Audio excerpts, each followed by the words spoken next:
तो यहाँ पर वर्णन करते हैं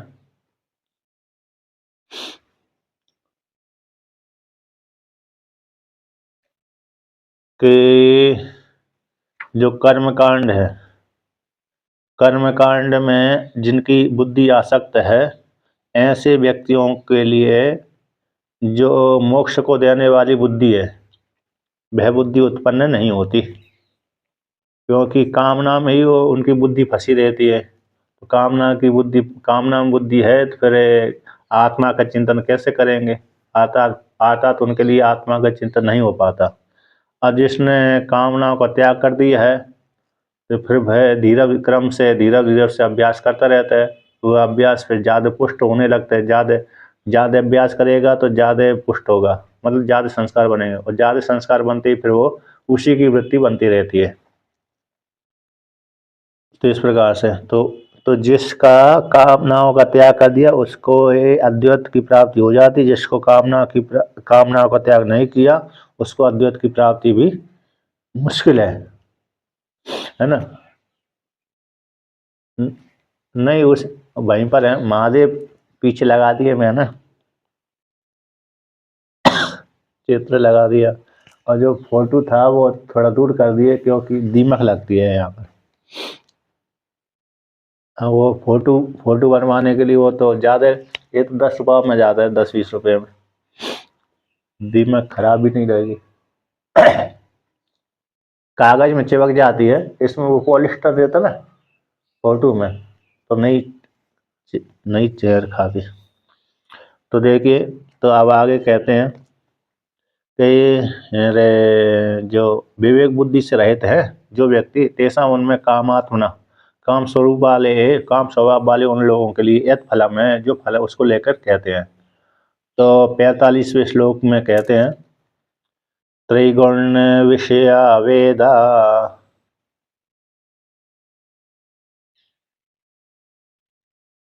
निस्त्रैगुण्यो भवार्जुन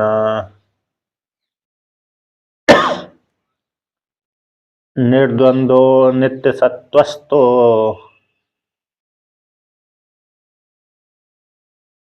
निर्योग क्षेम क्षेम आत्मवान। निर्योगक क्षेम आत्मवान,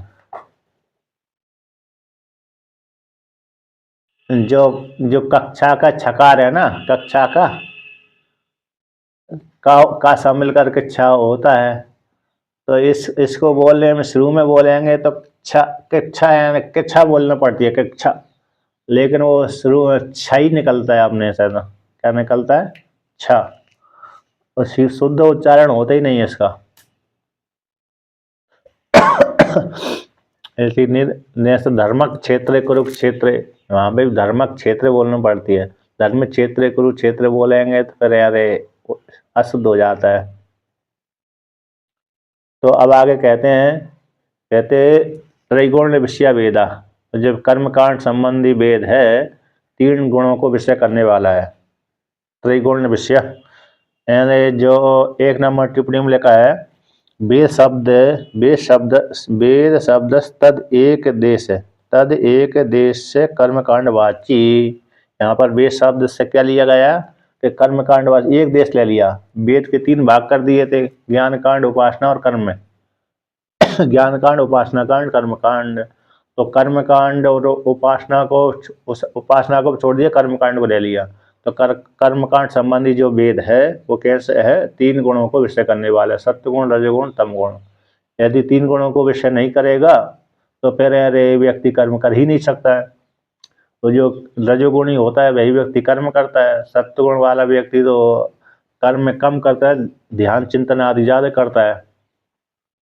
तो इसलिए तो वेद जो कर्मकांड संबंधी वेद है 3 गुणों को विषय करने वाला है। इसलिए भगवान कहते हैं हे अर्जुन, संबोधन है हे अर्जुन, तुम कैसे हो जाओ? निस्त्रय गुण्य भवार्जुन, 3 गुणों से रहित यानी अद्वैत की प्राप्ति वाले हो जाओ। तो यहाँ पर लोट लकार का रूप है भव। तो भव शब्द का अर्थ होता है आज्ञा देना अर्थ में। तो 3 गुणों के से रहित हो वाले तुम हो जाओ। इस प्रकार से भगवान श्री कृष्ण ने अर्जुन से कहा। और कहते हैं निर्द्वंदो, जो द्वंद है, सुख दुख है, ठंडी गर्मी है, भूख प्यास है, इत्यादि सुख दुख है, उनसे तुम कैसे रहित हो जाओ। और कहते हैं क्या, नित्य सत्वस्तो, सत्वगुण रजगुण तमगुण तीन गुण होते हैं, तो अपने अंतःकरण को सत्वगुण वाला बना लो, अतः सत्वगुण से युक्त हो जाओ। सत्वगुण रहेगा जिसके अंतःकरण में, तो व्यक्ति कैसे हो जाएगा, आत्मा का चिंतन करता रहेगा। और जो रजोगुण होगा वो चिंतन कम कर पाता है। रजोगुण वाला तो व्यक्ति कर्म आदि बहुत करता रहता है। इसलिए सत्वगुण को आश्रय करने वाले हो जाओ। निर्योगक्षेम आत्मान, योगक्षेम, योगक्षेम हो ना, अप्राप्त की योगक्षेम,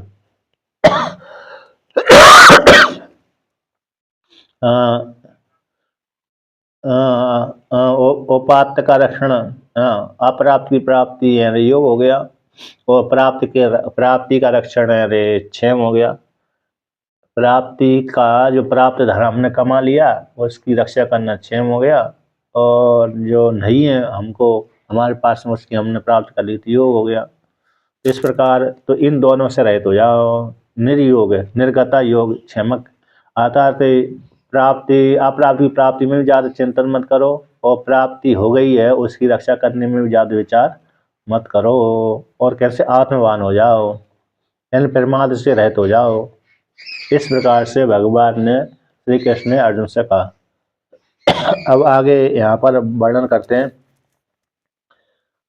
तो कहते हैं कि त्रैगुण विषयास त्रैगुणो संसारो विषय प्रकाशई तभ्यो ऐसाम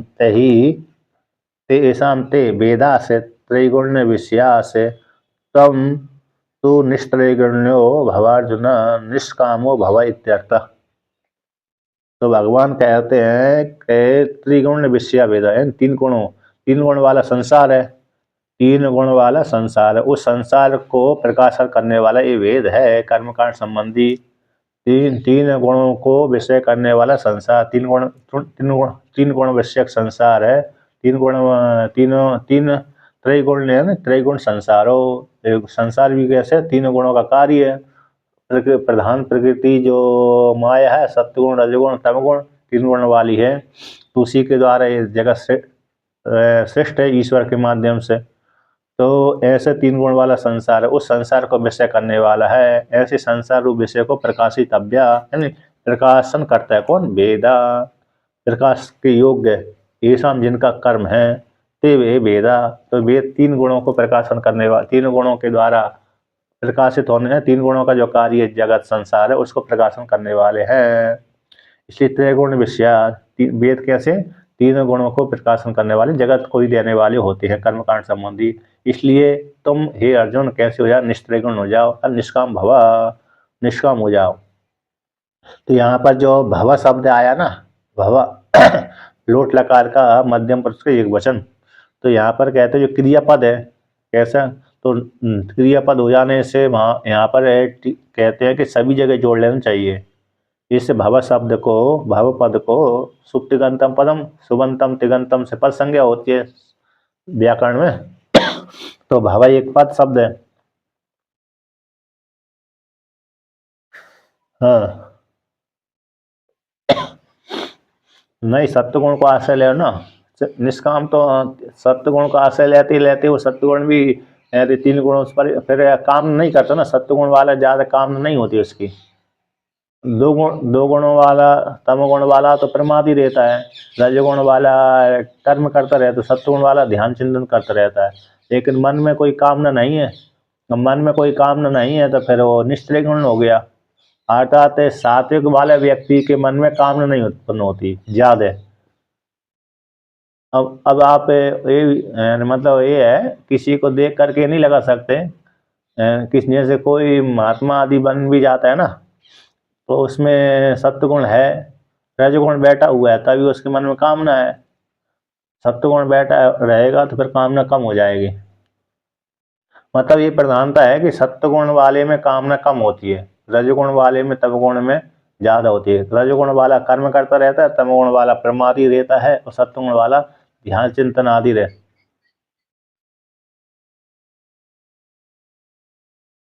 हाँ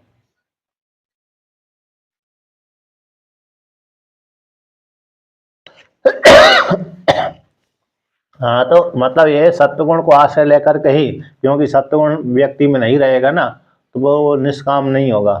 सत्वगुण जब सत्वगुण का आश्रय लेने से मतलब यही होगा, ईश्वर का भजन पूजन, ईश्वर का है भजन है पूजन है इत्यादि है अनुष्ठान आदि है, ये सत्वगुण के कार्य हैं। अब इनके करने से अंतःकरण शुद्ध होता, अंतःकरण शुद्ध होता फिर व्यक्ति के मन में कोई कामना नहीं रहती। अब तीन गुणों का, इसी सत्व गुण को लेकर कई व्यक्ति निष्काम हो गया तो फिर तीनों गुणों से परे हो गया। ये हो जाएगा। आगे भगवान भास्कर स्वयं कहते हैं, भगवान ने तो कह दिया नित्य सत्वस्तु शब्द पे प्रयोग कर दिया, इन सत्वगुण के आश्रय वाले हो जाओ। सत्वगुण के आश्रय वाले रहोगे तो फिर इस प्रकार से वो निष्काम में परिवर्तन हो जाता है व्यक्ति, है ना। जैसे दूसरा उदाहरण लौकिक हो गया ना। जैसे पुरुष ने धन कमाया, किसके लिए? पत्नी पुत्र के लिए कमाया। और स्त्री ने भी अरे धन कमाया तो किसके लिए कमाया? पति पुत्र के लिए कमाया। तो पुत्रों के लिए तो कमाया। जैसे पुरुष ने धन कमाया तो पुत्रों के लिए कमाया, उसी प्रकार से स्त्री ने भी धन कमाया तो पुत्रों के लिए ही कमाया। है कि नहीं? दोनों का काम किसके लिए हो गया? अरे पुत्रों के लिए ही हो गया। उसी प्रकार से सात्विक कर्म करेंगे तो निष्कामी हो जाता है व्यक्ति। और देख और आगे कहते हैं कि निर्द्वंद्व, इन निर्द्वंद्व शब्द को लेकर कहते हैं कि सुख दुख हेतु सा प्रतिपक्ष पदार्थ द्वंद्व शब्द वाच्य ततो निर्गतो निर्द्वंद्व भव। द्वंद्व निर्द्वंद्व हो जाओ। इन सुख दुख के हेतु जो सा प्रतिपक्ष पदार्थ हो, सुख और दुख के हेतु कौन है? यानी सुख के हेतु पुण्य कर्म हो गए, दुख के हेतु पाप कर्म हो गए, उनके जो प्रतिपक्ष हो गए। 3 नंबर टिप्पणी में ली है प्रतिपक्ष शीत उष्ण आदि है। शीत को लेकर के अब दोनों प्रकार से है। शीत और उष्ण, इनके माध्यम से सुख और दुख दोनों प्राप्त होते रहते हैं, परस्पर विरोधी विरोधी स्वभाव वाले हैं शीत और उष्ण, है कि नहीं। यहाँ पर सुख दुख के हेतु जो सत प्रतिपक्ष हो, इनके जो प्रतिपक्ष विरोधी पार्टी, सप्रतिपक्ष का अर्थ होता है विरोधी पार्टी, विरोधी, विरोध में कोई बैठा हुआ है। जैसे गर्मी के समय में तो शीत है, सुख का हेतु हो जाता है, और ठंडी के समय में शीत है, दुख का हेतु हो जाता है। और गर्मी के समय में सूर्य भगवान दुख के हेतु होते हैं और ठंडी के समय में सूर्य भगवान सुख के हेतु होते हैं। तो कभी कभी सूर्य भगवान से सुख भी प्राप्त होता है, कभी कभी दुख भी हो जाता है। कभी कभी ठंडी से अरे सुख भी प्राप्त होता है, कभी कभी दुख भी प्राप्त होता है। वो नहीं है, निश्चित नियत नहीं है। लेकिन सुख सुख ही रहेगा, दुख दुख ही रहेगा। सुख तो हमेशा सुखी रहेगा और दुख हमेशा दुखी रहेगा, इस प्रकार से। लेकिन उनके जो हेतु कैसे परस्पर विपरीत है। तो सत प्रतिपक्ष, जिसका प्रतिपक्ष बैठा हुआ है, एन विरोधी पार्टी, शत्रु जिसका बैठे हो, सप्रतिपक्ष का अर्थ होता है विरोधी पार्टी जिसके बैठे हुए, ऐसे पदार्थ हो और द्वंद्व शब्द वाच्य हो, द्वंद्व शब्द से कहे जाते हैं, उनसे तुम निर्गत हो जाओ। निर्द्वंद्व भवा, अर्थात सुख दुख से परे हो जाओ। सुख आ गया ठीक है, दुख आ गया तो ठीक है ना। ठंडी में ज़्यादा, ठंडी के समय में ज़्यादा परे हो जाना। जैसे ठंडी में आया तो ज़्यादा चिल्लाओ मत ही, ठंडी लग रही है क्या करेंगे। जैसे व्यक्ति उठता है ना सुबह प्रातः काल, और उठता है व्यक्ति, अब ठंडी के समय में नहीं उठता है। जैसे गर्मी के समय में तो जल्दी उठ जाता है व्यक्ति, क्योंकि वहाँ पर तो उसको कोई समस्या नहीं रहती। लेकिन ठंडी के समय में कहता है और सो जाऊँ और सो जाऊँ। सुबह ब्रह्म मुहूर्त में उठने नहीं चाहता। जब सूर्य भगवान उदित होते हैं तब उठना चाहता है, क्या ठंडी नहीं लगेगी। तो इसमें तो इसलिए वो ठंडी में ज़्यादा, ठंडी पड़ने पर भी ज़्यादा उद्विग्न मत हो। अब गर्मी के समय में भी बड़ी व्यक्ति उद्विग्न हो जाता है, तो उसके विषय में भी उद्विग्न मत हो, ये तात्पर्य हो गया। तो आता ठंडी भी सहन कर लो, गर्मी भी सहन कर लो। इस प्रकार तो निर्द्वंद हो जाएगा। ठंडी गर्मी सहन करते रहना चाहिए, मजबूरी में करते ही है, और नहीं करेंगे तब भी करेंगे। एक व्यक्ति, ज्ञानी व्यक्ति जानू है, अरे सहज रूप से स्वीकार कर लेता है, सहन कर लेता है, और अज्ञानी व्यक्ति रो रो कर सहन करता है। सहन तो दोनों ही करेंगे, ज्ञानी हो चाहे अज्ञानी, दोनों ही सहन करेंगे। एक हंस करके सहन करता है, एक रो करके सहन करता है। इस प्रकार से अब आगे कहते हैं,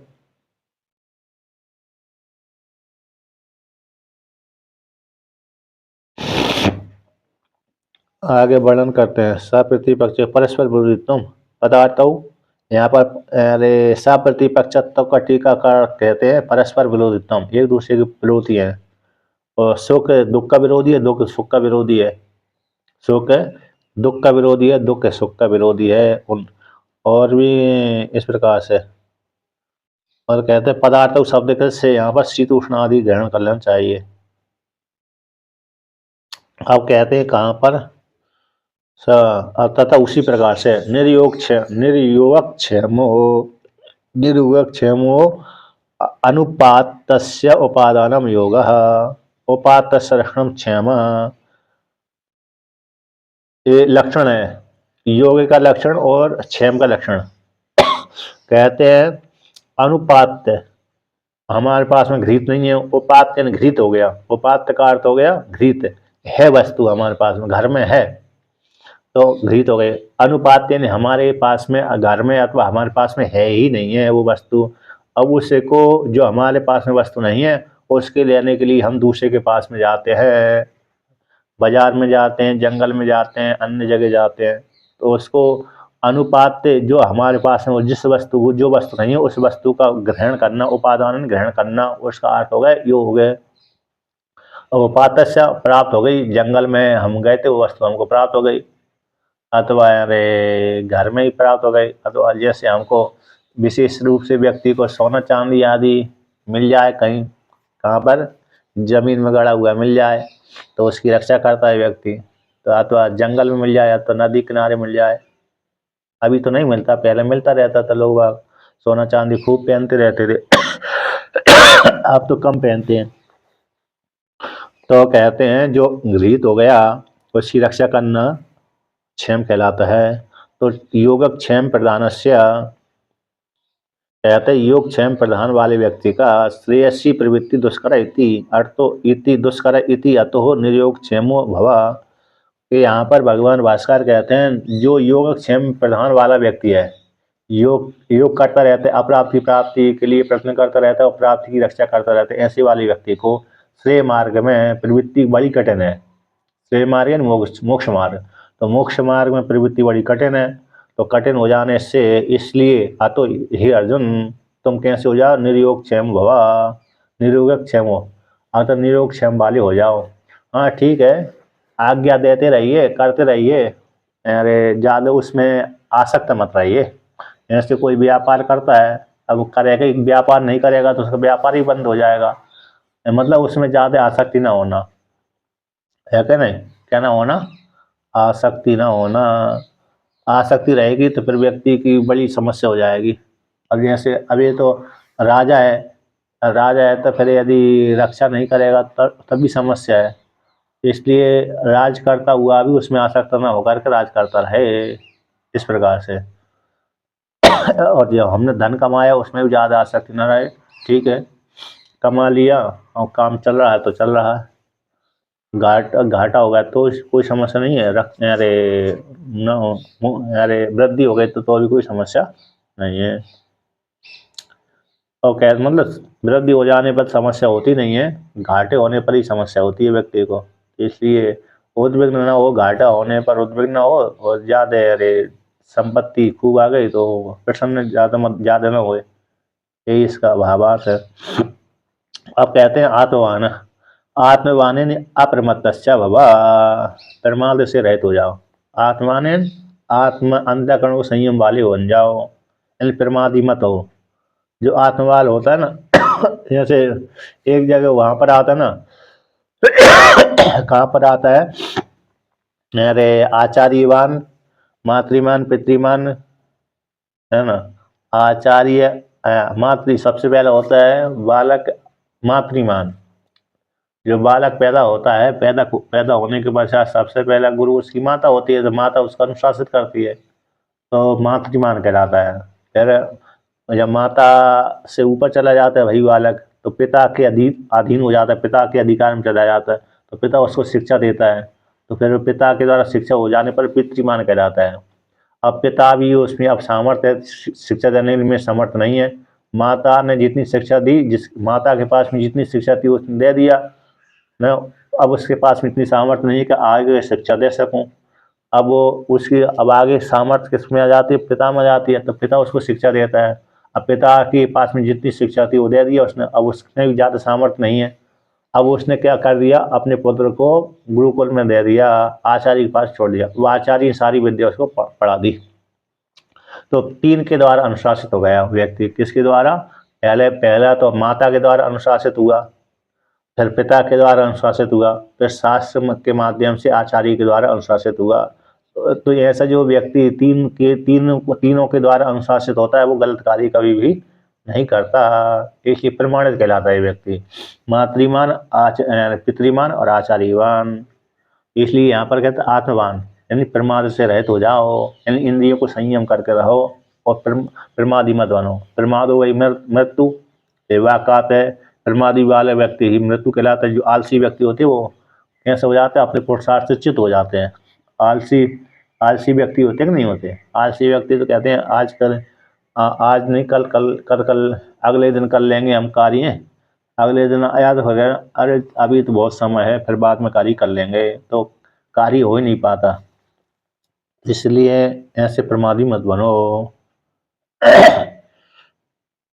यहाँ पर अप्रमाद शब्द का अर्थ किया टीकाकार ने मनसो विषय पारवश्य शून्यतम, यानी मन का 83 नंबर पृष्ठ पर पहली पंक्ति है। अप्रमादो को यानी मनसो, मन का, विषय पारवश्य शून्यतम, विषय के अधीन हो जाना, तो विषय पारवश्यन विषय के अधीन, उससे शून्यत्व हो जाए। अतः मन का विषय के अधीन न रहना अप्रमाद हो जाए, क्योंकि विषय के अधीन रहेगा मन तो व्यक्ति प्रमादी बना रहेगा, यानी विषय का सेवन करता रहेगा। अब विषय का सेवन करता रहा तो फिर वह आत्मा का चिंतन नहीं करेगा। इतना है। अब आगे कहते हैं ऐसा तब उपदेश स्वधर्म अनुष्ठितता, ये तो मान ली उपदेश है, स्वधर्मम अनुतिष्ठता, अपने धर्म का पालन करिए, है क्या नहीं? तो मुमुक्षु यहाँ पर कहते हैं यथोक्त उपदेश का मुमुक्षु विषयत्व होने से अर्जुन से मुमुक्षुत्तम यह विवक्षितम न इत्या। पूर्व टीकाकार कहते हैं यह उपदेश तो जो निस्त्रिगुण विषय वेदा निस्त्रिगुण भवार्जुन निर्द्वंद्व नित्य सत्वस्थ निर्योग क्षम आत्मान, ये जो इतना उपदेश है वह तो किसके लिए है? ब्रह्मवेत्ताओं के लिए है, यानी जो मुमुक्षु व्यक्ति है। ब्रह्मवेत्ता तो ब्रह्म हो ही गए, जो भविष्य में ब्रह्म ज्ञान होने वाले ऐसे मुमुक्षु के लिए उपदेश है ये तो। अर्जुन तो मुमुक्षु नहीं है यहाँ पर, अर्जुन तो मुमुक्षु नहीं है, करना अर्जुन भी मुमुक्षु है इस प्रकार से। इसलिए ये सब तुम्हारे लिए उपदेश कहा गया है, अपने धर्म में अनुष्ठित रहो, अपने धर्म का पालन करो। ऐसे धर्म का पालन करने से तुमको उसी तत्व की प्राप्ति हो जाएगी जो सन्यासियों की प्राप्त होती है। अब आगे कहते हैं सर्वेषु वेदोक्तेषु कर्मसु यानि अनंतानि फलानि तानि न अपेक्ष्यन्ते चेत किमर्थं तानि ईश्वराय इति अनुष्ठीयन्ता इति उच्यते शृणु।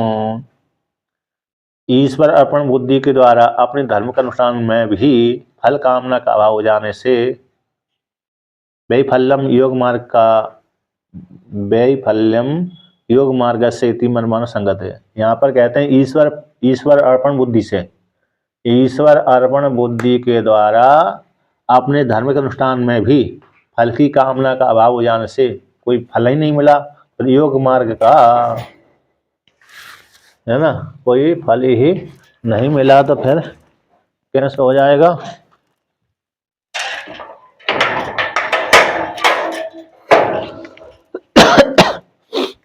तो यहाँ पर वर्णन करते हैं, तो कामना फल का, कामना फल फल कामना का अभाव से, किसके फल कामना के अभाव से बेफल्यम योग मार्ग है।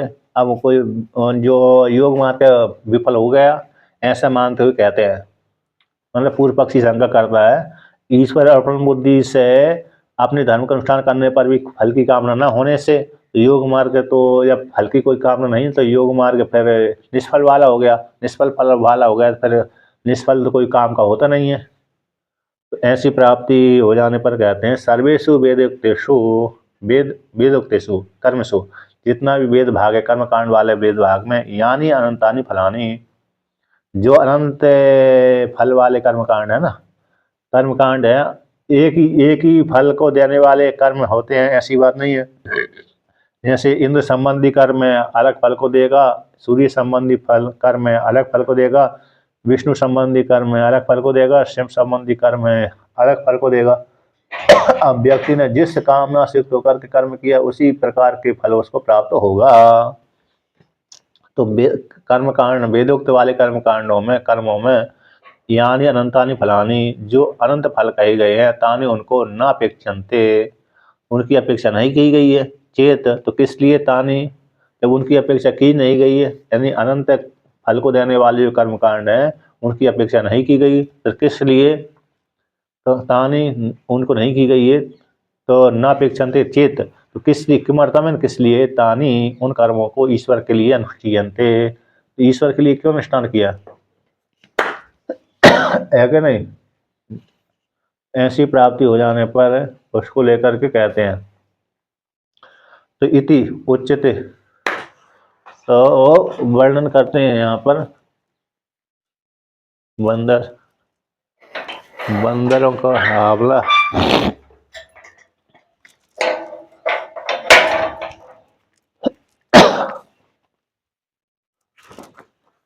आवाज सुनाई पड़ रही है मेरी?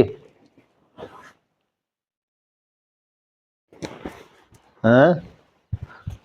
बंदर आ गए, बंदर, ये बांद्रा है ना, बांद्रा इधर बहुत कपड़े फपड़े बहुत बंदर हैं, परेशान करते हैं। तो देखिए, तो जो यहाँ पर पूर्व पक्षी कहना है कि जब कर्मों की अपेक्षा की नहीं गई है तो ईश्वर के लिए फिर उनको क्यों अनुष्ठान करें, है ना। उन कर्मों के फलों की अपेक्षा है ही नहीं है। वेद में कहे गए कर्म कांड के द्वारा अनंत फल की प्राप्ति होती है। ऐसे फल की प्राप्ति कराने वाले उन वेद भाग के वाले कर्मों की अपेक्षा नहीं की गई है, तो ईश्वर के लिए फिर कर्मों को क्यों अनुष्ठान करें, उनके लिए ईश्वर के लिए वही कर्मों का अनुष्ठान क्यों करें, क्यों सेवन करें उन कर्मों का, किस लिए तानी उन्हीं कर्मों को ईश्वर के लिए अनुष्ठान करना चाहिए, क्यों। शंका आ गई ना समझ में। यानी जिस व्यक्ति को कर्मों का फल नहीं चाहिए, कर्मों का फल की अपेक्षा है ही नहीं है, तो भाई कर्मों के फल की अपेक्षा है ही नहीं है, तो फिर किस लिए ईश्वर के लिए वही कर्मों को करा जाए। ऐसी प्राप्ति हो जाने पर उच्चते कहते हैं, सुनो सावधान होकर के श्रवण करिए, सुनाइए। तो यहाँ पर कहते हैं या वह नर्त उद्यपाने,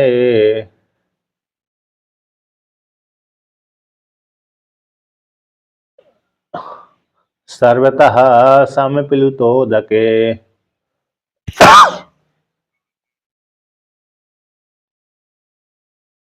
तावान सर्वेषु वेदेषु,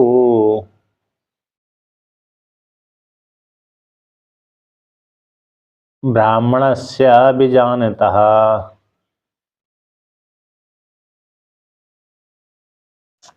तो जैसे दृष्टांत द्वारा कहते हैं यावान तावान, यावान इतना, तावान उतना, कि जैसे यावान जितना, अर्थ यानी प्रयोजन, उदक के पान में जिस व्यक्ति को होता है, यानी जल, उदक के पान, उदक की प्राप्ति के लिए प्रयोजन कितना होता है जल पीने के लिए, स्नान आदि करने के लिए, है क्या नहीं। एक एक कुआ आदि में, कुआ है बावड़ी आदि में जो उसका प्रयोजन होता है, सिद्ध होता है, तो मैं इसमें स्नान करूं, पान करूं, अन्य कार्य करूं। तो जितना प्रयोजन उद के पान में व्यक्ति को होता है, उसी प्रकार से सम्यक प्लुतोदके सर्वथा, जो चारों ओर से परिपूर्ण समुद्र है, कैसा है, चारों ओर से परिपूर्ण समुद्र है, उसकी प्राप्ति हो जाने पर भी उस व्यक्ति को उसी प्रकार के फल की प्राप्ति हो जाती है, जितने फल की कामना उसको किसको होती है। जो एक कुआ बावड़ी से जो उसको कामना प्राप्त हो रही थी, वही कामना की सिद्धि हो रही थी, वही सिद्धि उसको सम्यक रूप से परिपूर्ण बड़े तालाब के अथवा समुद्र के प्राप्त, बड़े तालाब अथवा अरे समुद्र के प्राप्त हो जाने पर वही कामना की पूर्ति उसको हो जाती है। सर्वथा यानी परिपूर्ण, चारों ओर से परिपूर्ण, सम्यक रूप से प्लुतोदक है, प्लुत यानी भरा हुआ है, उदक जिस तालाब में, जिस समुद्र में, समुद्र को ले लिया अथवा बड़ा तालाब को ले लिया, तो उसके प्राप्त हो जाने पर भी उसका प्रयोजन उसमें सिद्ध हो जाता है। जितना उसको एक छोटे से बावड़ी से प्रयोजन सिद्ध होता ना व्यक्ति को, बावड़ी कुआ बावड़ी, कूप है, अरे गड्ढा हो गया, बावड़ी है मतलब जिसमें उतरा जाता है। कूप में तो व्यक्ति उतर कम पाते हैं कूप में, क्योंकि वो एक सीधा सीधा खड़ा होता है कूप है, लेकिन बावड़ी सीधी सीधी खड़ी नहीं होती, वो तो कैसी होती है, अरे उतरने वाली उसमें सीढ़ी लगी रहती है, ढलान सी रहती है, और उसमें व्यक्ति सहज रूप से अरे उतर जाता है, सीढ़ी बनी रहती है उसमें, है ना। वो व्यक्ति उसमें जाकर स्नान भी कर सकता है, पानी भी अरे जल भी ग्रहण कर सकता है, ला सकता है। तो बावड़ी में व्यक्ति खूब स्नान आदि कर सकते हैं, पानी में। यद्यपि बावड़ी में भी स्नान नहीं, पहले जो जिस बावड़ी में अरे पानी पिया जाता है, जल पिया जाता है, उसमें स्नान करने का निषेध रहता है।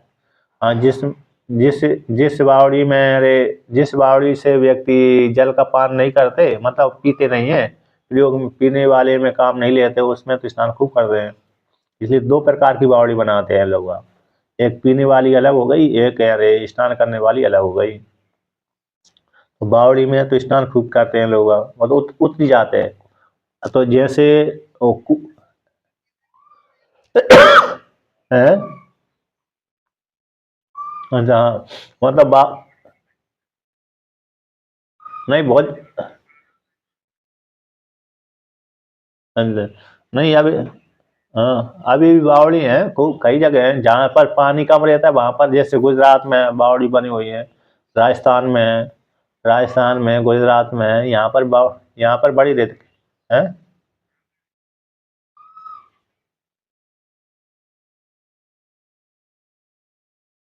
हाँ मतलब जहाँ पर, अच्छा अच्छा, अच्छा अच्छा अच्छा, हाँ मतलब ये है कि अरे जहाँ पर व्यक्ति पानी कम होता है ना, वहाँ पर वो सुरक्षित है अभी पानी। और जहाँ पर जो खूब ऊपर पानी, बोरिंग से पानी खूब अच्छा निकलता है, वहाँ पर वो नष्ट भ्रष्ट हो गई, उनकी उपेक्षा हो गई। और जहाँ पर पहाड़ी क्षेत्रों में बावड़ी अभी भी काम करती हैं, क्योंकि पानी उनको नहीं मिलता जगह जगह, तो इसलिए वो सुरक्षित है इस प्रकार से। तो ऐसे जो जैसे कूप बावड़ी से जो प्रयोजन सिद्ध होने वाला है जिस व्यक्ति को, जलपान आदि का, स्नान आदि का, वही प्रयोजन चारों ओर से परिपूर्ण समुद्र के, चारों ओर से परिपूर्ण जो समुद्र है अथवा बड़ा तालाब है, उसके प्राप्त हो जाने पर भी उसको वही प्रयोजन की सिद्धि हो जाती है। ये दृष्टांत कह दिया। तो तावान सर्वेशु वेदेशु ब्राह्मण से विजानता, उसी प्रकार से उतना ही प्रयोजन उस ब्राह्मण को ही प्राप्त हो जाता है, जिस प्रकार से जानता है ना, उस प्रकार से जो जानता है, यानी जो प्रयोजन जानने वाला, परमार्थ तत्व को जानने वाला, ब्राह्मण से सन्यासी का जो परमार्थ तत्व को जानने वाला जो अर्थ प्रयोजन फल है, वह भी उसी प्रकार उसी में अंतर्भूत हो जाता है। अर्थात यहाँ पर भी जो ब्राह्मण को जो इस प्रकार से जानने वाले सन्यासी का भी वही फल उसको प्राप्त हो जाता है। अर्थात जो वेद के द्वारा प्रतिपाद्य वेद में प्रतिपाद्य आत्म तत्व है, आत्म तत्व को जान लेने पर वही प्रयोजन उसको सारा सुख आदि की प्राप्ति हो जाती है। इसमें उसी आत्म तत्व में ही सारा जो छोटे छोटे सुख है ना, उसी में अंतर्भूत हुए। बड़ा सुख तो उसको प्राप्त हो ही गया, जैसे समुद्र प्राप्त हो जाने पर छोटी छोटी नदियां अपने आप ही प्राप्त हो जाती हैं। दूसरा दृष्टांत ये है कि जैसे समुद्र के प्राप्त हो जाने पर व्यक्ति ने समुद्र को प्राप्त कर लिया, अब समुद्र के प्राप्त हो जाने पर उसको नदियाँ अपने आप ही प्राप्त हो जाती हैं, छोटी छोटी नदियाँ, क्योंकि छोटी छोटी नदियाँ उसी समुद्र में आकर लीन होती हैं। उसी प्रकार से यहाँ पर ब्रह्म के प्राप्त हो जाए, ब्रह्म को जान लेने से तो ब्रह्म में ही सारा जो सुख आदि अंतर्भूत हो जाता है। तो वेद में जो उपनिषद भाग है, सर्वेषु वेदेषु, तो संपूर्ण वेदों में जो अंतिम भाग उपनिषद है, उस उपनिषद में जो प्रतिपाद आत्म तत्व है, उस आत्म तत्व के जान लेने पर तो उस सन्यासी को अभी वही फल की प्राप्ति हो जाती है जो व्यक्ति ऐसे छोटे छोटे फल की प्राप्ति करता है ना, छोटी छोटी कामना के लिए सुख प्राप्त करता है, बहुत सुख उसके लिए भी उसी में अंतर्भूत हो जाता है आत्म तत्व को जान लेने पर। और दूसरा दृष्टांत भगवान भास्कर यहाँ पर देते हैं कि जो जिसने 4 अंक वाला पासा जीत लिया है, 4 अंक वाला पासा, तो उसमें 3 अंक वाला पासा, 2 अंक वाला पासा और 1 अंक वाला पासा अंतर्भूत हो जाता है ना। जैसे जिसने सतयुग को जीत लिया, जिसने 4 अंक वाला सतयुग को जीत लिया, तो उसमें त्रेता योग, द्वापर योग और कलयुग ये अंतर्भूत हो जाते हैं। अब आगे भगवान भास्कर इसको समझाते हैं, इसके द्वारा समझते हैं। कहते हैं यतः लोके कूप तड़ाग आदि अनेकस्मिन् उदपाने परिच्छिन्न उदके यावत् परिणामः स्नानपानादि अर्थः आदिरर्थः फलं प्रयोजनं स अर्थः सर्वथा संप्लुदोके तावान एव संपद्यते तत्र अंतर्भवति इत्यर्थः। जैसे लोक में कूप है, यानी कूप मतलब जो सीधा गड्ढा होता है, वो तड़ाग यानी छोटे छोटे, तड़ाग का अर्थ छोटे छोटे बावड़ियाँ, तालाब, छोटे छोटे तालाब, छोटे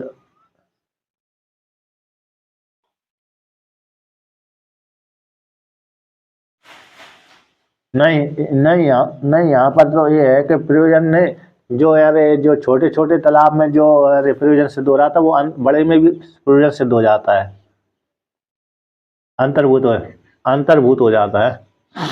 तो यहाँ पर कहते हैं दो दृष्टांत के द्वारा देखिए। जैसे कूप है, कूप का अर्थ है सीधा गड्ढा वाला, जिसमें सीधा होता है। तड़ाग यानी जो तालाब, छोटे छोटे तालाब।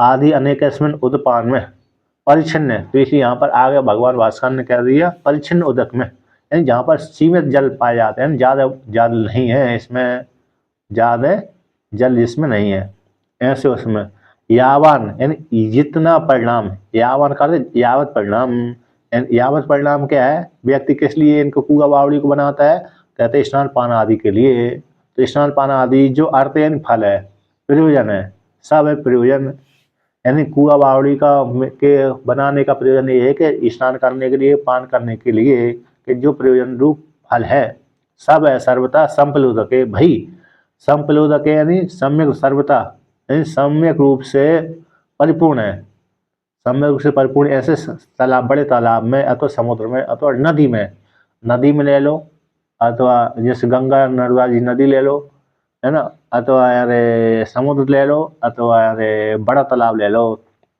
तो चारों ओर से परिपूर्ण उदक में तालाब चारों ओर से परिपूर्ण तालाब में उदक जल होता है, ऐसे तो तावन उतना ही संपद देते, उतना ही प्रयोजन उसी में, तस उस तालाब में, बड़े तालाब में अंतर्भवती, जो छोटे तालाब में प्राप्त हो रहा था वही उसमें भी अंतर्भूत हो जाता है। यहाँ पर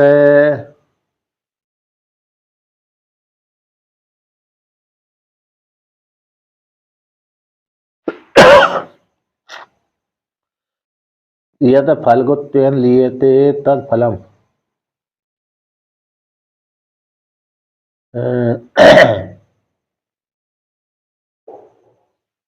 यहाँ से है ना, अरे जो फलगुत रूप से लिए थे तद फल शब्द का अर्थ है, टीका में अर्थ किया है, अरे कितना फलम है ना, फलम शब्द का फल किसको कहते हैं, अरे आत्म संबंधी फल को छोड़ करके, आत्मा के इतर को छोड़ करके दूसरा फल को लक्षण है यहाँ पर।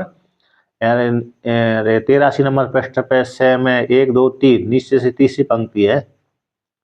तो यत फलगुत्वेन लिए थे तत्फलम इति उच्यते, जो फलगु रूप से लिए थे, यानी असार रूप से, 5 नंबर टिप्पणी में दिया है असारत्वेन हेतु ना, असार रूप हेतु के द्वारा कालांतर में नष्ट हो जाता है। नश्यति निवृत्तम भवति तिरो भवति, इसको बोलते हैं फल। ऐसे फलगुप्त रूप से परिच्छिन्न रूप से लीयते, ली जो ली तो लीन अर्थ में लीयते, लीन अर्थ में हो गई तो 6 को प्राप्त हो जाता है, तत् उसको बोलते हैं फलम। तज्जलान, जलान है ना, लीयते तल, तज्जलान में भी जो लीय शब्द आता ना, तज्जायते तल लीयते तल चेष्टते, तज्जलान। उसी प्रकार से यहाँ पर लीयते जो फलगुप्त रूप से जो लय को प्राप्त हो जाती है उसको बोलते हैं फल। ऐसा उतना फल कहते हैं उसी में अंतर्भूत हो जाता है। कितना, किसमें, समुद्र के प्राप्त हो जाने पर, मतलब बड़ी नदी में बड़ी नदी के प्राप्त हो जाने पर छोटी नदियों का जो प्रयोजन है वो पूरा हो जाता है। छोटी नदियों में जो प्रयोजन सिद्ध हो रहा था वही प्रयोजन बड़ी बड़ी नदियों का प्राप्त हो जाने पर भी हो जाता है, उसी में अंतर्भूत हो जाता है। अब आगे कहते हैं, यहाँ पर दूसरा कौन सा दृष्टांत दिया है,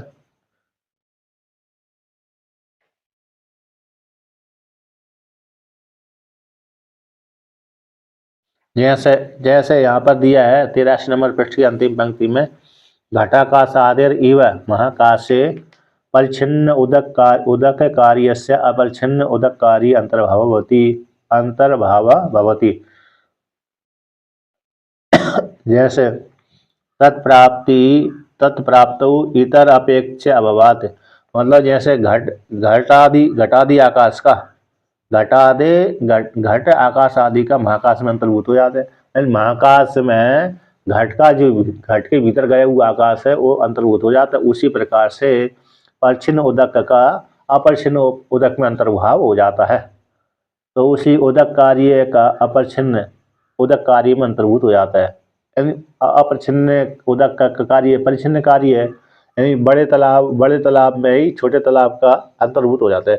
छोटी छोटी नदियों का जो परिच्छिन्न जल है वो बड़ी नदी में अंतर्भूत हो जाता है ना, मिल जाता है। अब कहते हैं दूसरे कौन से, यहाँ पर क्या तत्प्राप्ति में इतर अपेक्षा अभाव, इतर की अपेक्षा का अभाव हो जाता है। मतलब यहाँ पर अब जिस व्यक्ति को मतलब टीकाकार कहते हैं, जिस व्यक्ति को बड़ी नदी का जल प्राप्त हो गया, जैसे गंगा जी को प्राप्त हो गया, कोई व्यक्ति नर्मदा जी को प्राप्त कर लिया, गंगा जी को प्राप्त कर लिया, अब उसको छोटी नदियों में जाने की जरूरत नहीं पड़ती है। जिसके पास दूसरा लौकिक दृष्टांत है, ये समझ लीजिए, जिसके घर में पहले से ही अरबों खरबों संपत्ति है। कितनी संपत्ति है? अरबों खरबों की संपत्ति है। जिसके पिता महान ने कमा कर रख दिया, अब उसके घर में जो बालक पैदा हुआ तो उसको, उस बालक को क्या दूसरे के यहाँ नौकरी करने की अपेक्षा है? उसको दूसरे के घर में नौकरी करने की अपेक्षा बिल्कुल भी नहीं रहती। जिस दूसरे के घर में नौकरी करने की अपेक्षा तो उसी को रहती है जिसके पास में पहले से उसके पिता महान है, तो स्वयं में, मतलब उसने स्वयं पिता महादि ने उसके पास में संपत्ति न होने से, गरीब होने से कमा के नहीं रखी पुत्र के लिए। जिसके पिता ने पुत्र के लिए कमा के नहीं रखी, उस पुत्र के लिए ही दूसरे घर में नौकरी करना पड़ती है। अब अब जिसके पिता ने अपने पुत्रों के लिए, पिता महान ने अपने पुत्रों के लिए खूब कमा कर रख दिया है अरबों खरबों की संपत्ति, तो अब उस पुत्र को दूसरे घर में नौकरी करने की आवश्यकता नहीं रहती है, नहीं रहती। तो उसी प्रकार से यहाँ पर ये दृष्टांत को दार्ष्टान्त घटाते हैं कि जिस प्रकार से छोटी छोटियों में जो प्रयोजन सिद्ध होने वाला था, छोटी छोटी वस्तुओं में वही प्रयोजन की सिद्धि उनको बड़े तत्व की प्राप्ति हो जाने पर, बड़े तत्व की प्राप्ति हो जाने, आत्म तत्व की प्राप्ति हो जाने पर छोटा शोक अपने आप ही उसी में अंतर्भूत हो जाता है। ये कहने का तात्पर्य है यहाँ पर। अब आगे कहते हैं, एवं तावांश तावत परिणाम एव संपद्यते सर्वेषु वेदेषु वेदोक्तेषु कर्मसु यो अर्थः यत् कर्म फलम। एवं इसी प्रकार तावन उतना इन तावत परिणाम, तावत परिणामी संपद्यते। इन सर्वेषु वेदेषु, इन वेदोक्त कर्मों में जो अर्थ है, जो प्रयोजन, जिस प्रयोजन की सिद्धि के लिए कर्म कर रहा था, कि जो फल कर्म का फल है प्राप्त होता है, सो अर्थो ब्राह्मण से विजानता सन्यासीना परमार्थत्वं विजानतो यो अर्थ विज्ञान फलम सर्वतः संप्लुदक स्थानीय तस्मिन् तावान एव संपदे तत्र एव अंतर्भवति। कहते हैं उतना ही परिणाम जो वेदों में वेदोक्त कर्मों में जो प्रयोजन है, इन कर्मों का फल है, उस फल को जो ब्राह्मण है, कौन ब्राह्मण, सन्यासी, इन परमात्म तत्व को जानने वाले सन्यासी का जो है वो विज्ञान का फल है, विज्ञान का जो फल है, इन विज्ञान का फल कैसे सर्वथा प्रलुद्ध के स्थानीय है। अर्थात उसने आत्म तत्व को जान लिया, ब्रह्म को जान लिया, तो ब्रह्म को जानने वाले सन्यासी को उस प्रकार का फल अपने आप ही प्राप्त हो जाता है। सर्वथा प्रलुद्ध के स्थानीय, चारों ओर से परिपूर्ण समुद्र के समान, चारों ओर से जो नदी है तो नदी के समान, या तो नदी के समान, गंगा यमुना के समान, अथवा समुद्र के समान, है ना, उसी में ही अंतर्भूत हो जाते हैं छोटी छोटी नदियों का जल। तो सर्वथा संप्लुदक स्थानीय है जो के समान, तस्मिन उसी में ही अन तावन उतना संपदे एन तत्र एव अंतर्भवती, उसी में ही उतना सुख उसको अपने आप ही प्राप्त हो जाता है, मिल जाता है, ना चाहते हुए भी। जैसे महाकाश में ही घटाकाश अपने आप ही अंतर्भूत हो जाता है, उसको घटाकाश को जानने की जरूरत नहीं रहती है। जिसको महाकाश की प्राप्ति हो गई, जिसको महाकाश की प्राप्ति हो गई, उस व्यक्ति के लिए फिर दूसरे के घटाकाश को जानने की जरूरत नहीं पड़ती, अपने आप प्राप्त हो जाता है। वो कहता है महाकाश ही सभी जगह गया हुआ है, सारे घाटों में गया हुआ है, इसलिए तो जानने की जरूरत नहीं थी, अपने आप ही उसको प्राप्त हो जाता है। जैसे प्रधानमंत्री बनते ही, मुख्यमंत्री बनते ही तो एक राज्य की ये सत्ता उसके हाथ में आती है। अब प्रधानमंत्री या तो राष्ट्रपति बन गया तो पूरे भारत की सत्ता उसके हाथ में आ जाती है। प्रयोजन भी नहीं रहता और अपने आप ही वो मुख्यमंत्री का ऊपर शासन करने वाला हो जाता है। सत्ता काटती है कि शासन अब उसके ऊपर आदेश चलाएगा मुख्यमंत्री के ऊपर। जब तक मुख्यमंत्री था तब तक प्रधानमंत्री के ऊपर शासन नहीं चला सकता था, है ना। अब जो प्रधानमंत्री मुख्यमंत्री में रहते समय जो सुख प्राप्त हो रहा था, प्रधानमंत्री रहते हुए अपने आप ही प्राप्त हो जाता है मुख्यमंत्री वाला सुख। सुख यही है, मतलब जय जयकार, और कोई दूसरा सुख है नहीं है। और रोटी जितनी खाना तो खाएगा ही, है क्या नहीं, रोटी जितना खाएगा उतना ही खाएगा, लेकिन इतना है जय जयकार थोड़ी और ज्यादा हो गई बस। मुख्यमंत्री में जितनी जय जयकार हो रही थी, प्रधानमंत्री में दुगनी तिगनी होने लगी, तो दुगनी तिगनी जय जयकार वही अंतर्भूत हो गया, अंतर्भाव हो गया उसमें। उसी प्रकार से यहाँ पर है कि जो सन्यासी ने आत्म तत्व को जान लिया, तो उस आत्म तत्व का जो फल है, आत्म तत्व का फल कौन सा हो गया, चारों से परिपूर्ण समुद्र के समान अथवा नदियों के समान। तो ऐसे उसमें उतना परिणाम उसको प्राप्त हो जाता है। अरे तत्र एव अंतर्भवती, उसी में आत्म तत्व में ही सारा सुख प्राप्त हो जाता है, क्योंकि व्यक्ति सुख के लिए कर्म करता है। धन किसके लिए कमाते हैं, सुख के लिए, है ना। धन क्यों कमाते हैं, सुख के लिए। और धन क्यों कमाते हैं, सुख के लिए ही कमाते हैं व्यक्ति। दुख के लिए तो कोई नहीं कमाता, कमाता है दुख के लिए कोई धन नहीं कमाता। जहाँ पर मालूम पड़ता है कि इस धन से मेरे को दुख प्राप्त होगा, पर नहीं कमाता वो, है ना। लेकिन सुख के लिए इस धन से मेरे सुख की प्राप्ति होगी तभी वह कमाता है। तो वे इसलिए तो वो सुख के लिए, वो जो सुख है आत्म तत्व को जानने से उसको परिपूर्ण प्राप्त हो जाता है। वही सुख उसी में जो व्यक्ति धन कमा रहा है, सुख परिच्छिन्न सुख जो प्राप्त हो रहा है, वो आत्म तत्व को जानने पर वही उसमें अंतर्भूत हो जाता है, परिच्छिन्न सुख भी। अब दृष्टांत के द्वारा समझाते हैं यहाँ पर छांदोग्य उपनिषद श्रुति को लेकर के। यतः कृताय विजिताय अत्रेयः संयन्ति एवं एनं सर्वं तद अभिसमेति यत् किंच प्रजा साधु कुर्वन्ति यस्य तद वेद यत् स वेद। ये ज्ञान श्रुति है ना, ज्ञान श्रुति का प्रसंग है। रैक विद्या, तो एक विद्या को लेकर के आता है, कहते यथा दृष्टांत द्वारा, यथा कृताय विजिताय, जिसने कृत पाशा को जीत लिया है। सत्युग रूप जो कृत पाश है, सत्युग में 4 अंक होते हैं। रैक गाड़ीवान यानी प्राणोपासकता, संवर्ग विद्या के जानकार थे वो, संवर्ग। तो यहाँ पर दृष्टांत देखिए कि कृताय, तो कृताय मतलब कृतयुग, सतयुग, सतयुग में 4 अंक होते हैं। जैसे चौपर खेलता है ना व्यक्ति, जुआ जुआ नहीं, चौपर खेलता है, गाँवों में खूब खेलते हैं, है क्या नहीं? अभी भी खेलते हैं लोग वहाँ, जो यारे काम काम धाम के नहीं रहते व्यक्ति, तो वह तो वो क्या करते हैं अपने मनोरंजन के लिए, तो वह समय पास करने के लिए वो व्यक्ति ऐसे ही करी करते हैं। जिनको काम धाम रहता है वो तो कुछ ये नहीं करते, जिनको काम धाम नहीं रहता है तो समय कैसे व्यतीत करें, तो ऐसे ही कार्य करके खेल करके समय व्यतीत करते हैं, चौपर आदि खेल कर, ताश खेल करके, चबूतरा पर बैठ कर। तो कृताय विजिताय, कृताय यानी 4 अंक का जो पास है उसको जीत लेने पर, अग्र या जो नीचे के है, नीचे के जो 3 अंक, 2 अंक, 1 अंक है, कृताय का अर्थ हो गया सतयुग, सतयुग के जो 4 अंक, सतयुग वाले 4 अंक को जीत करके, त्रेता युग वाले में 3 अंक होते हैं, द्वापर युग में 2 अंक होते हैं, कलयुग में 1 अंक होता है। तो 3 अंक वाला त्रेता को भी, 2 अंक वाला द्वापर युग को भी, 1 अंक वाला कलयुग को भी जीत लिया जाता है, अंतर्भूत हो जाता है 4 अंक में, 4 अंक में ही होगा कि नहीं हुए, यानी एक रुपये 100 पैसा कहलाता है, तो उसमें 99 पैसा अपने आप ही अंतर्भूत हो जाते हैं।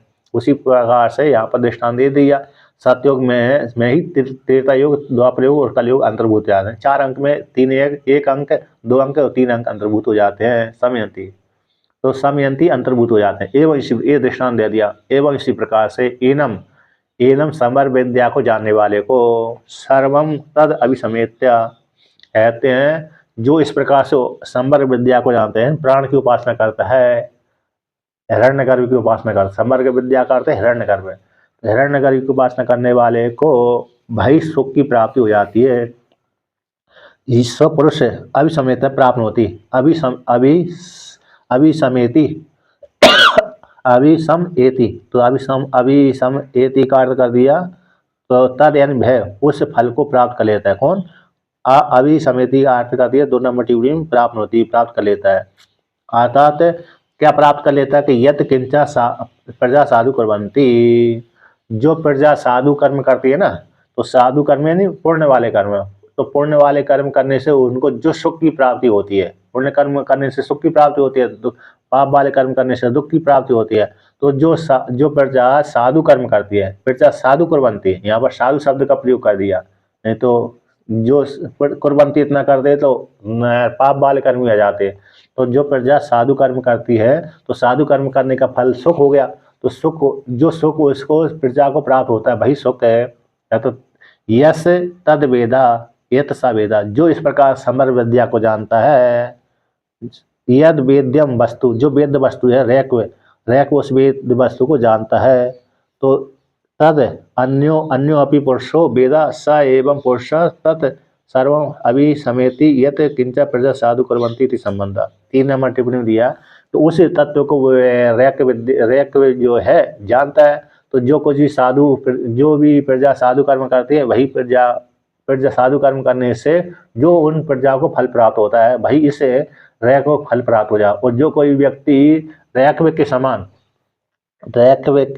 जो कोई व्यक्ति इस प्रकार से प्राण की उपासना करता है, प्राण को जानता है, संवर विद्या को जानता है, तो जानने वाले उससे पुरुष को भी उसी प्रकार के फल की प्राप्ति हो जाती है कि नहीं, उसी प्रकार के फल की प्राप्ति हो जाती है। ये दृष्टांत दाष्टांत संभाल लिया। अब कहते हैं, अब दूसरी गीता का ही उदाहरण देते हैं यहीं पर, सर्वम कर्म अखिलम ज्ञाने परिसमाप्यते, जो संपूर्ण कर्मों का फल इस ज्ञान में परिसमाप्त हो जाता है, होता कि नहीं होता, संपूर्ण कर्मों का फल इस ज्ञान में जाकर परिपूर्ण हो जाता है। यहाँ पर टीका में है ना 84 नंबर पृष्ठ पे, 1 2 3 4 5, देखिए 84, जी जी, 84 नंबर पृष्ठ पे टीका में आया, 5वीं नंबर पंक्ति है कि यत किमपि प्रजा, जो कोई भी कर्म प्रजा साधु कर्म करवंती तत्सर्वम भय, उस कर्म का फल उस पुरुष को प्राप्त हो जाता है। जो पुरुष इस प्रकार से संवर्ग विद्या को जानता है, यदि वस्तु जो वस्तु है रेख में जानता है, तो वेद वस्तु को उसी वेद वह पुरुष ही उस वेद वस्तु को जानने वाला कोई उस प्रकार के फल की प्राप्ति हो जाती है। इन कर्म फलस्य सगुण फल कर्म फलस्य सगुण ज्ञान फले अंतर्भाव। कर्म फलस्य सगुण ज्ञान फले अंतर्भाव संप्रविद्याया श्रूयते कथम एतावता निर्गुण ज्ञान फले कर्म फल अंतर्भाव संभवती।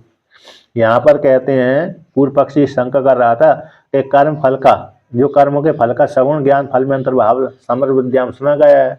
छांदोपनिषद की जो श्रुति संवर्ग विद्या है, तो उसमें सगुण कर्म का कर्मों के फल का सगुण ज्ञान के फल में अंतर्भाव हो जाता है, संवर्ग विद्या में सुना गया। किंतु यहाँ पर तो निर्गुण ज्ञान के फल में कैसे कर्मों का फल अंतर्भूत होगा। ऐसी प्राप्ति हो जाने पर कहते हैं सर्वम कर्म अखिलम, ये वाक्य आता है। भगवान आगे कहेंगे कि संपूर्ण कर्मों का फल ज्ञान में परिसमाप्त हो जाता है, अतः ज्ञान में अंतर्भूत हो जाता है।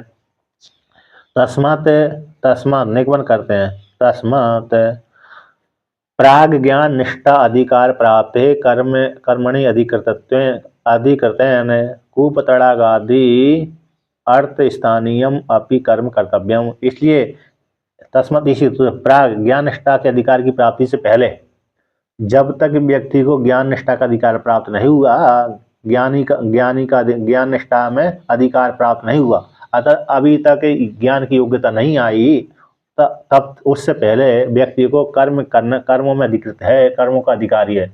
यानी जब ज्ञान का अधिकारी बन गया तो कर्म का अधिकारी नहीं रहता। जब तक ज्ञान का अधिकारी नहीं है, जगत से वैराग नहीं है, तब तक कर्म करते रहना चाहिए। तो कहते हैं ज्ञान निष्ठा के अधिकार की प्राप्ति से पहले, प्रागेन पहले कर्मणि अधिकृत है, कर्म में अधिकृत हो जाने से, तो इसलिए कूप तड़ाग आदि जो प्रयोजन है, स्थानीय कर्म है, उनको करते रहना चाहिए। कूप तड़ाग आदि के माध्यम से उसको पुण्य आदि फल की प्राप्ति हो जाती है। भाई पुण्य संचित होते होते होते होते उसको बड़ा अंतःकरण शुद्धि में हेतु ज्ञान की प्राप्ति में योग्यता बना देता है। जैसे हमने कोई कुआं बनवाया, कूप बनवाया, तालाब बनवाया, कूप बनवाया, अतः तलाक बनवाया। तो तलाक बनवा दिया तो हमने उस तालाब को सभी के लिए दे दिया, मतलब सभी कोई इसमें पानी पी सकता है, जल पान कर सकता है। तो व्यक्ति उसमें पशु भी आएंगे, वो भी पान करेंगे, तो पशु पान करने से उसको फल प्राप्त होगा, बनाने वाले को। पक्षी पिएंगे तो उसका फल उसको बनाने वाले को प्राप्त होगा। और जो कोई भी उसमें दूसरे जो व्यक्ति होंगे, उसमें जो स्नान करेंगे, जल लेके जाएंगे, तो जल लेने से जो पुण्य मिलेगा, तो उसको बनाने वाले व्यक्ति को उस पुण्य का फल प्राप्त होगा। इस प्रकार से तो इनको प्राप्त होते रहते हैं। यानी कूप तड़ाग आदि बना करके व्यक्ति दूसरे के लिए सौंप देता है, अपने लिए भी वो भोग करता है और दूसरे के लिए भी दे देता है। तो ऐसे देने वाले व्यक्तियों को पुण्य का फल प्राप्त होता रहता है। यही है, तो कूप तड़ाग आदियों से पुण्य फल की प्राप्ति होती है। वही पुण्य संचित होते होते होते होते व्यक्ति को फिर क्या हो जाता है, अरे अंतःकरण शुद्धि में हेतु बन जाते हैं। और सुख की हेतु में, अंतःकरण शुद्धि में हेतु नहीं बने, सुख की हेतु में, सुख में तो हेतु बनते हैं, अतः उसको स्वर्ग आदि फल की प्राप्ति करा देते हैं। ये कूप तड़ाग आदि, गंगा स्नान आदि है, इत्यादि है। इस प्रकार से कर्म करते रहना, जब तक ज्ञान नहीं हुआ तब तक कर्म का अधिकारी और कर्म करते रहना चाहिए। ये भगवान भाष्यकार ने वर्णन किया। यानी योग मार्ग का निष्फलत्व अभाव, योग मार्ग है निष्फलत्व का अभाव है, निष्फलत्व का भाव नहीं है, ऐसी बात नहीं है। योग मार्ग में निष्प्रकाश कर्म करते रहने से व्यक्ति को फल की प्राप्ति हो जाती है। इस प्रकार से जान लेना चाहिए। अब आगे का पार्ट फिर कल करते हैं।